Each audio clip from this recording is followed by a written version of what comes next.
Arthritis यानी जोड़ों का दर्द, जिसे आम भाषा में गठिया कहा जाता है, ये उम्र से जुड़ी बीमारियों में सबसे कॉमन है। आज की बदलती जीवन शैली, मोटापा, गलत खान-पान जैसी वजहों से ये बीमारी अब केवल बुजुर्गों तक सीमित नहीं रह गई है, बल्कि युवा भी इसका शिकार होते जा रहे हैं।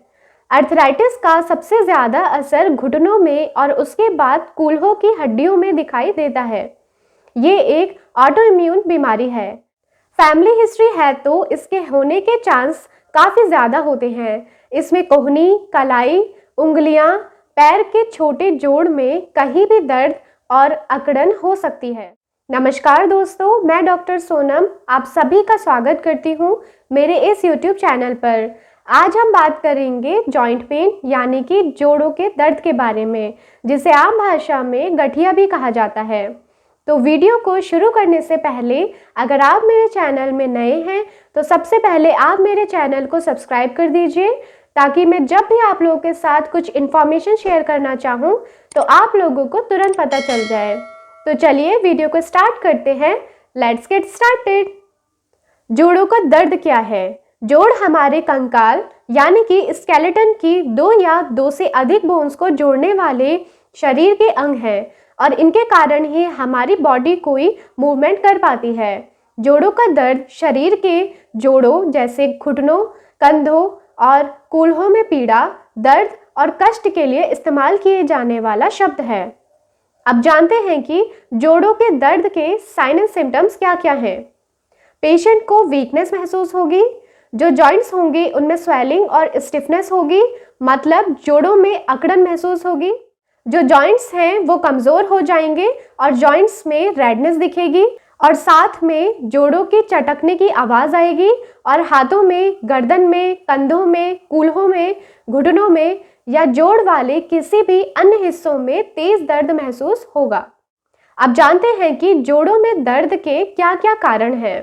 पहला कारण है ऑस्टियोआर्थराइटिस, दूसरा कारण है रूमेटॉइड अर्थराइटिस, तीसरा कारण है कभी आपको जॉइंट्स में चोट लगी हो, चौथा कारण है osteoporosis and last cause is infection. अब हम बात करेंगे उन 6 स्टेप्स के बारे में जो आपको फॉलो करने चाहिए। नंबर 1 स्टेप है प्रोलॉन्ग्ड स्टैंडिंग। अगर आप ज़्यादा समय तक खड़े रहते हैं तो आपको प्रोलॉन्ग्ड स्टैंडिंग को स्टॉप करना पड़ेगा। आपको ज़्यादा समय तक खड़े रहने की आदत को कम करना पड़ेगा। ये हमारे घर की महिलाओं के साथ में सबसे ज़्यादा परेशानी है कि अगर हम कपड़े धो रहे हैं, किचन में ज़्यादा काम कर रहे हैं या कुछ सफाई कर रहे हैं, सारे के सारे काम खड़े होकर होते हैं। और जब हम प्रॉपरली रेगुलरली एक्सरसाइज नहीं करते हैं तो ज़्यादा खड़े रहने की वजह से जो हमारा बॉडी का वेट है अगर वो बढ़ रहा है तो उसकी वजह से हमारा प्रेशर हमारे घुटनों में पड़ने लग जाता है, बिकॉज मस्कुलर वीकनेस होने लगती है। इसी वजह से आपके घुटनों में परेशानी सबसे ज़्यादा होती है। अब हम बात करेंगे दूसरे स्टेप की। दूसरा स्टेप है कंफर्टेबल फुटवेयर।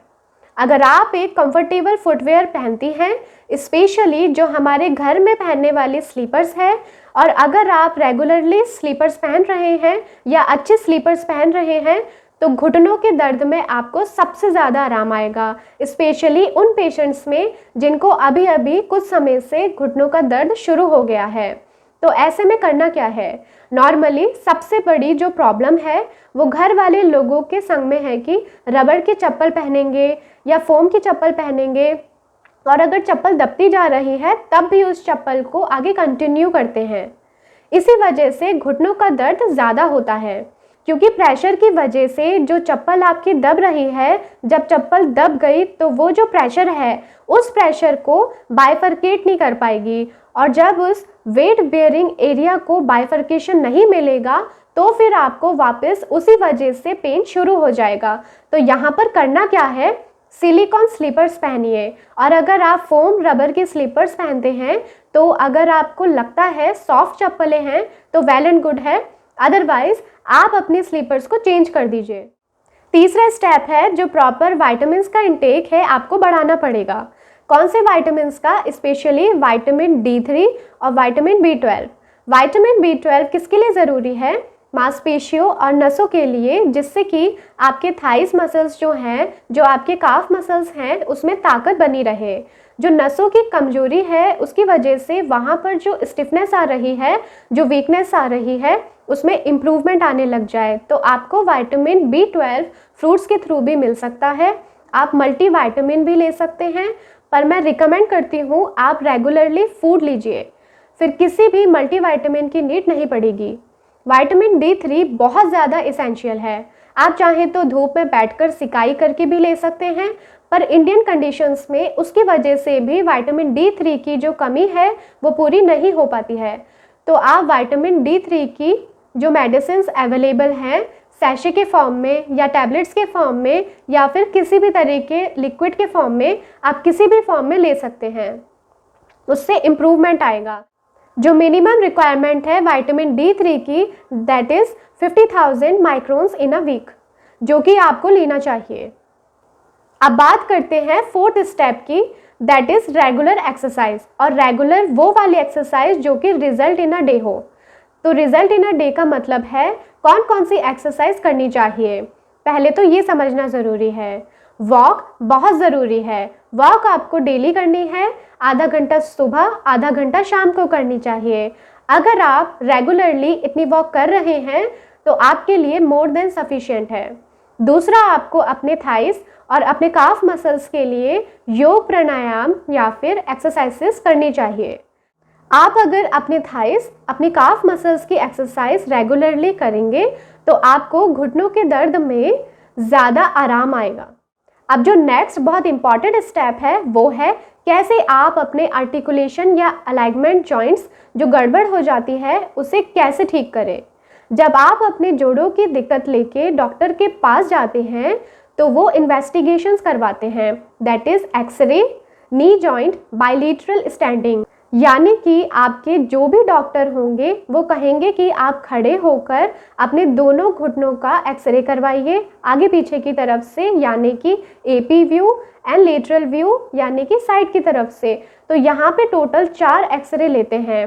तो जब 4 एक्सरे लेते हैं तो यहाँ पर इस फोटो में जैसे आपको पता चल रहा होगा कि जो जॉइंट आर्टिकुलेशन है वो गड़बड़ा गया है, यानी जो हमारा अलाइनमेंट था वो गड़बड़ हो गया है।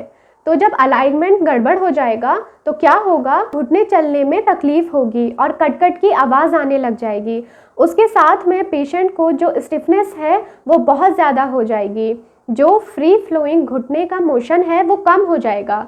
तो ऐसे में क्या हर पेशेंट को सर्जरी करवानी चाहिए? नहीं। ऐसे में हर उस पेशेंट को जिसके एक्सरे में इस फोटो के जैसे चेंजेस आ रहे हैं, उस पेशेंट को जो नी ब्रेसेस होती हैं वो नी ब्रेसेस पहननी बहुत ज़रूरी होते हैं। तो अगर आप प्रॉपरली नी ब्रेसेस पहन रहे हैं, स्पेशली जिसमें एल्यूमिनियम की पत्ती या सपोर्ट है या फाइबर स्क्रिप्ट का सपोर्ट है और वहाँ पर स्प्रिंग है, जिससे जो आपके आर्टिकुलेशन और साथ में नी मूवमेंट को हल्का सा आराम देते हैं, तो ये आपको ज़रूर पहनने चाहिए, रेगुलरली पहनने चाहिए, स्पेशली वॉक करते समय और खड़े रहते समय।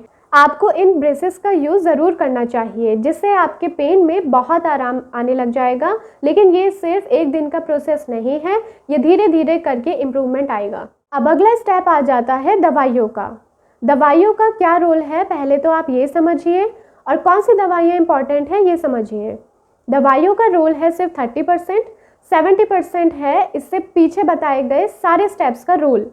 तो अगर आप इन 5 स्टेप्स को फॉलो नहीं कर रहे हैं, सिर्फ दवा के ऊपर फोकस कर रहे हैं, किसी भी तरह से आपको घुटनों के दर्द में आराम नहीं आएगा। और अगर आएगा तो वो सिर्फ पेन किलर का जब तक असर रहेगा तब तक आएगा, उसके बाद नहीं आएगा। तो अब बात करते हैं कुछ होम्योपैथिक रेमेडीज़ की। अगर आपको जॉइंट में बहुत ज़्यादा सूजन आ रही है, जॉइंट को मूव करने में परेशानी हो रही है, स्टिफनेस हो रही है, इतना दर्द है कि पता चल रहा है छूने से भी दर्द हो रहा है, छू भी नहीं पा रहे हैं, बिल्कुल रेड हो गया है आपका जॉइंट, तो ऐसे केसेस में Apis mellifica is the useful remedy. अब ये जो स्वेलिंग है, अगर आप दबाएंगे तो ऐसा लगेगा फ्लेक्सिबल स्वेलिंग है। जैसे ही ये दबा हल्का सा फिर ऊपर उठ गया, तो ये इन्फ्लामेटरी रिएक्शन की वजह से स्वेलिंग आती है, वहाँ पर the medicine is Apis mellifica. अब सपोज करिए आपके दोनों घुटनों में दर्द शुरू हो गया। तो दोनों घुटनों में जब आपके दर्द हो रहा है, ऐसा नहीं है कि किसी एक घुटने में ज़्यादा हो एक में कम हो, दोनों में है या फिर हल्का सा फर्क है। तो दोनों घुटनों में जब दर्द होगा तब the medicine is arnica. Arnica से जो बायलेटरल पेन होता है उसमें काफ़ी रिलीफ मिल सकता है। जो तीसरी इंपॉर्टेंट मेडिसिन है दैट इज़ रेस्टॉक्स। अगर सपोज़ आपको चलने में परेशानी हो रही है, घुटनों के मूवमेंट में परेशानी हो रही है, लेकिन उसके बावजूद आप ये डॉक्टर से कहते हैं कि अगर मैं बैठ गई तो मैं उठ नहीं सकती, इससे बेटर तो मैं चलती रहूं, चलने में मुझे ज़्यादा कंफर्टेबल लगता है, पेन तो है लेकिन फिर भी चलना ज़्यादा कंफर्टेबल है, क्योंकि बैठने के बाद उठना तो बहुत मुश्किल हो जाता है, तब मुझे दर्द बहुत ज़्यादा होता है। तो यहाँ पर मेडिसिन है रेस्टॉक्स। और अगर इसका उल्टा हो जाए, जैसे कि अगर पेशेंट कहे मुझसे बिल्कुल नहीं चला जा रहा है, मुझे बैठ के ही आराम मिलता है, मेरे बस की नहीं है चलना, तो द मेडिसिन इज़ ब्राइनिया। तो यहाँ पर दो चीज़ें हैं और दोनों कंडीशंस में दवाइयाँ अलग अलग है। नेक्स्ट मेडिसिन इज़ रूटा। अगर पेशेंट के जो नी जॉइंट है वहाँ पर लिगामेंट्स में दिक्कत आ रही है, मसल्स में दिक्कत आ रही है, लिगामेंटल टियर हो रहा है, या फिर किसी भी रीज़न की वजह से जो हमारा बरसास थे यहाँ पर इंजरी हुई, या फिर लिगामेंटल इंजरी हुई या मस्कुलर इंजरी हुई, तो द मेडिसिन इज़ रूटा। अब अगर इसके बाद सपोज पेशेंट को ऑस्टियोआर्थराइटिस हो रहा है, साथ में ऑस्टियोपोरोसिस भी हो रहा है और इसी वजह से पेशेंट को परेशानी हो रही है, so the medicine is calcarea phos 6X। अगर आप कैलकेरिया फॉस 6X रेगुलरली लेते हैं तो ये ऑस्टियोपोरोसिस की परेशानी से आपको धीरे धीरे करके इम्प्रूवमेंट आने लग जाएगा, इतनी दिक्कत नहीं होगी। ये जो मैंने दवाइयाँ बताई हैं ये बेसिक मेडिसिन हैं, पर ऐसा नहीं है कि इसके आगे दवाइयाँ नहीं हैं, इसके आगे भी दवाइयाँ हैं, बहुत अच्छी दवाइयाँ हैं, हर तरह से आपको मदद करने के लिए मेडिसिन हैं। पर पेशेंट के सिम्टम्स, एक्सरे और जो आपके विटामिन्स और अदर इन्वेस्टिगेशंस हैं उसके हिसाब से दवाइयाँ दी जाती है।